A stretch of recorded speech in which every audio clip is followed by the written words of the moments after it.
Hello friends, welcome back. मैं हूं Mahesh Gurjar from education, IT end game programming education.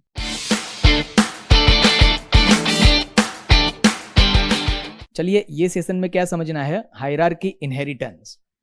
तो pattern क्या होता है, एक सुपर क्लास होता है, इसका इनहेरिटेंस सब क्लास 1 में एंड उसका इनहेरिटेंस सब क्लास 2 में भी। एटलीस्ट इतना तो होता ही है, आगे और भी हो सकता है, लेकिन हम एग्जाम्पल बनाते हैं इतना। तो एक सुपर क्लास इनहेरिटेंस सेकंड में एंड थर्ड में। चलिए प्रैक्टिकल करते हैं। Start, file menu, DOS shell, mount D and D drive, exit, new file,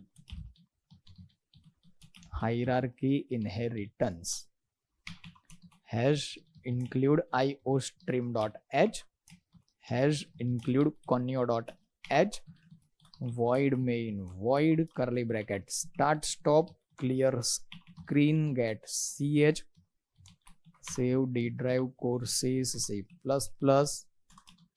inheritance 5।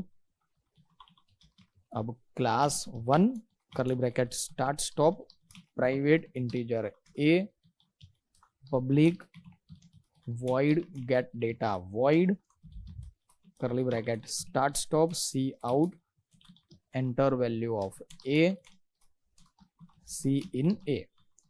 Same way display में है, void display data, void curly bracket, start stop, c out, a is equal to a and l। चलो अब क्या करना है, 2 नाम का class, तो क्लास 2 के अंदर भी इनहेरिटेंस होगा 1 का, तो पब्लिक 1 एंड इसके प्राइवेट के अंदर private integer b, public void get data, void ये हुआ ओवरराइडिंग, इसमें से सुपर क्लास का कॉल करना है तो 1 scope resolution operator get data, c out, enter value of b, c in b। चलो उसके बाद void display data, void super class का भी कॉल करना है तो 1 scope resolution operator display data and then cout, b is equal to b and l। चलो अब क्या करना है, थर्ड क्लास, क्लास 3। अब इसके अंदर जब आप ये करते हो पब्लिक 2, तो क्या पैटर्न बना, 1 का सब क्लास 2, 2 का सब क्लास 3, तो ये मल्टी लेवल हो गया।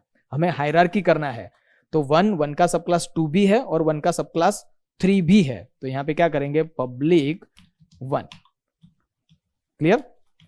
चलो उसके बाद private integer c, public void get data, void curly bracket, start stop, यहां से भी सुपर क्लास का कॉल करना है तो 1 scope resolution operator get data, c out, enter value of a, c in a। नहीं, a नहीं है, यहां पे c है, तो एंटर वैल्यू ऑफ c, तो c। Same way void display data, void curly bracket, start stop, 1 scope resolution operator display data અને c out, c is equal to c and l, save। अब क्या हुआ, 1 super class है, उसके under में 2 है, 3 है, तो 2 सब क्लास है, तो दोनों सब क्लास का जब जब रिक्वायरमेंट है तब ऑब्जेक्ट क्रिएट करेंगे। तो सबसे पहले मैं क्या करता हूं, 2t एंड एक ऑब्जेक्ट क्रिएट कर लेता हूं 3th। अब क्या करते हैं, t डॉट गेट डेटा, तो t किस क्लास का ऑब्जेक्ट है, 2 क्लास का, तो 2 क्लास का गेट डेटा कॉल होगा, उसके अंदर से 1 का भी कॉल होगा। Same way t dot display data, तो t ऑब्जेक्ट है 2 का, तो 2 का डिस्प्ले डेटा, उसमें से 1 का डिस्प्ले डेटा भी कॉल होगा। उसके बाद हम ले लेते हैं एंडल। चलो अब क्या करते हैं, th डॉट गेट डेटा, तो th किस क्लास का ऑब्जेक्ट है, 3 क्लास का, तो 3 क्लास का गेट डेटा कॉल होगा, उसके अंदर से 1 का भी कॉल होगा। th dot display data, save, control F9, देखिए एंटर वैल्यू ऑफ a 10, 20। उसके बाद फिर से एंटर वैल्यू ऑफ a, तो 50 एंड c 60। क्लियर। तो पैटर्न को जैसे समझते हैं उसी हिसाब से आपको लॉजिक लगाना है। तो फ्रेंड्स, ये प्रोग्राम की प्रैक्टिस कर लीजिए, मिलते हैं नेक्स्ट सेशन में।